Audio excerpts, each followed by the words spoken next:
بسم اللہ الرحمن الرحیم۔ 5ویں شب قدر یعنی کہ 29ویں شب کی عبادت میں آپ کو بتاؤں گی کہ ہم کیسے کریں گے۔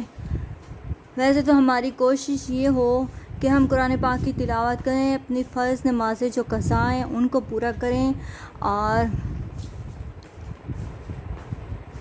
اس کے بعد ہم 29ویں شب کو 4 رکعت نماز نفل 2 کر کے پڑھیں گے، اور وہ اس طرح پڑھیں گے کہ سورۃ فاتحہ کے بعد سورۃ قدر 1 مرتبہ پڑھیں گے اور 3 مرتبہ سورۃ اخلاص پڑھیں گے، اور پھر اسلام کے بعد ہم سورۃ الم نشرح لک صدرک یہ 11 مرتبہ پڑھیں گے۔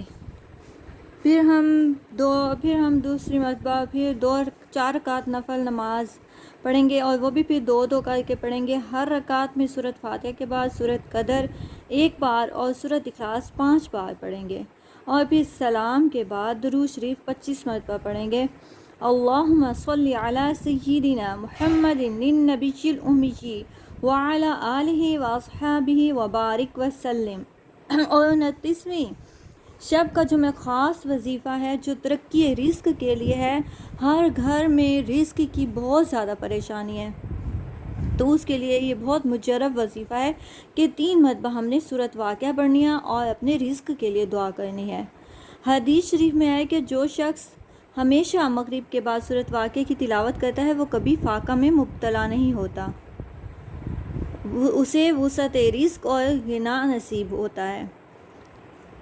اور اسی شب کو ہم 1 مٹھی بھر چاول لیں گے، اور ہماری مٹھی میں یہ ہوں گے چاول، جو خاص وظیفہ میں آپ کو رزق کے لیے بتا رہی ہوں۔ اس پہ ہم پہلے درود پاک پڑھیں گے 3 مرتبہ، اور اس کے بعد ہم 100 مرتبہ بسم اللہ الرحمن الرحیم پڑھیں گے۔ اس کے بعد ہم سورۃ کوثر پڑھیں گے 100 مرتبہ، اور پھر ہم 3 مرتبہ یا 11 مرتبہ درود شریف پڑھیں گے اول و آخر، اور پھر اس مٹھی میں جو مٹھی بھر چاول ہوں گے اس کے اوپر پھونک لگائیں گے، اور پھر اس میں سے ہم تھوڑے سے چاول اپنے پاس رکھیں گے اور باقی چاول پرندوں کو ڈال دیں گے۔